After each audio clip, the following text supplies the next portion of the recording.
Hey friends and network, thank you so much for coming to my GoFundMe page and checking out my video. I decided to do this for those of you that would like to hear my story and understand a little bit how I got to this point. So I was bit by a tick when I was 12 or 13, but nothing came of it. I didn't get any diagnosis, I didn't get sick, and actually totally forgot about it. Fast forward to age about 18, after traveling Europe for 6 months, I wasn't doing so well, ran a bunch of tests, and they just told me I had chronic fatigue syndrome, which was pretty vague, and there was really nothing to do about it. They basically tell you you're tired. Then I started school. I was doing better, but near the end of my college career, I actually got mono and didn't know that for a few months and was pushing to graduate. It was my last semester, and I was a double major in exercise physiology and dance, so I was extremely athletic, and I had a thesis in both majors, and I was just pushing to get through. Found out near the end that I'd actually had mono the whole time and just kept pushing to try and graduate. Ended up in pretty bad shape after that and was severely fatigued and basically destroyed my immune system. And unfortunately went home to deal with my mother, who was sick with cancer, and sadly ended up passing away about a year later. So the kind of the back-to-back of dealing with the mono and that trauma and not knowing that I had a past infection from getting bit by that tick years and years ago actually started coming forward and coming out into my system. So at some point in my 20s, I got a fibromyalgia diagnosis, which basically tells you that you have pain, which is musculoskeletal tension and pain. Also just told me to take antidepressants or try some alternative therapies like acupuncture, which I was already doing. So I just kept seeing practitioner after practitioner, different doctors, trying just about anything across the board, from allopathy to Chinese medicine to Ayurveda. You know, I kept trying all sorts of different things, knowing that there was something wrong and that I wasn't quite, hitting the nail on the head. And so in 2016, they gave me a diagnosis of Lyme's disease.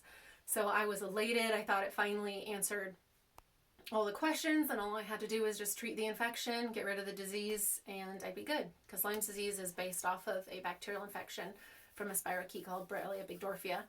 So I was all gung-ho. I moved away from the Bay Area where I'd been living back to my hometown of Nevada City, where I still am now 4.5 years later, because I had no idea what I was in for. And it's just been this journey to try and chip away at all the layers of what that entailed and how complicated it was. And I had absolutely no idea.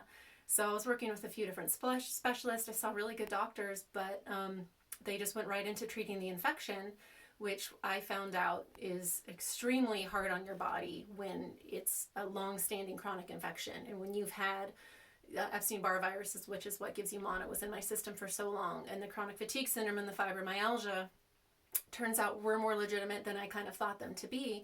So I've had a negative diagnosis from Lyme's cleared out of my system at least for over a year, and I haven't bounced back. And so what I found is that chronic fatigue syndrome actually comes from an energy deficit. So when you've had chronic infection, an injury, trauma, something that shocks the system, and I had all of them back to back, it basically shuts off your hypothalamus to a certain degree, which is the master gland in your brain that oversees your thyroid, your adrenal glands, your sexual organs, or all those hormones, in addition to the autonomic nervous system, which has to do with heart rate, blood pressure. This is at least my understanding.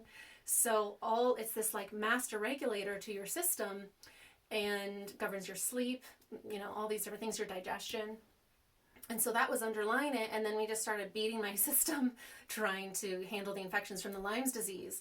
So where I'm at now is I haven't been able to really get my vitality back. I haven't been able to get my system to regulate and bounce back from going through all that. And it really should have actually been addressed first. Gotten my sleep, my hormones, my nutrition, all of that, my energy metabolism better before we addressed that issue.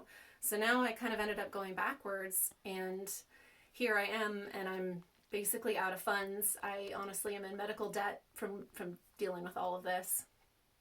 And I have, as you can imagine, I haven't been able to really work to a normal degree. I tried to keep some of my businesses going a little bit, but when you have constant symptoms and the fatigue that I've had and are in treatment and detoxing, it's really, really, you're not really functioning optimally. So I haven't really been able to regularly work. So I tapped out of any savings I had, and I've leaned on my family, which has helped a lot, but the costs are so high. Insurance doesn't cover that much. You're having to see specialists, take so many supplements and different medicines, and it just gets to be impossible.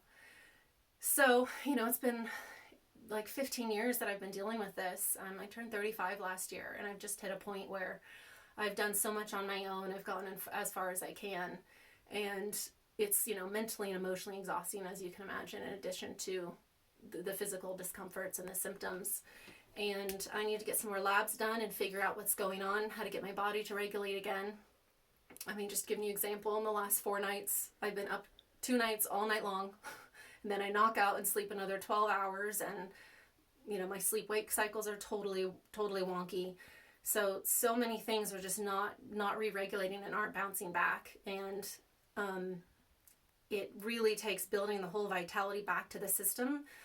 So if it wasn't Lyme's disease, if you don't do that, another infection could come back later. I'm still very susceptible to getting so many other things. And for the immune system to work well, I have to be able to have a good energy regulation and, get the other systems and my other organs back on.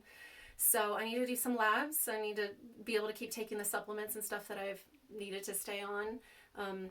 Keep going back to the doctors. And I've actually been working with a microcurrent frequency device. It's actually FDA certified, and it's been helping me a lot. It's actually really, really fascinating. I recommend it. Side note, if anyone wants to talk to me about it, that's been helping me and helping me feel better and helping my systems kind of get back on. But you really kind of need a lot of different tools rather, as I found, to get when you're dealing with a major health issue.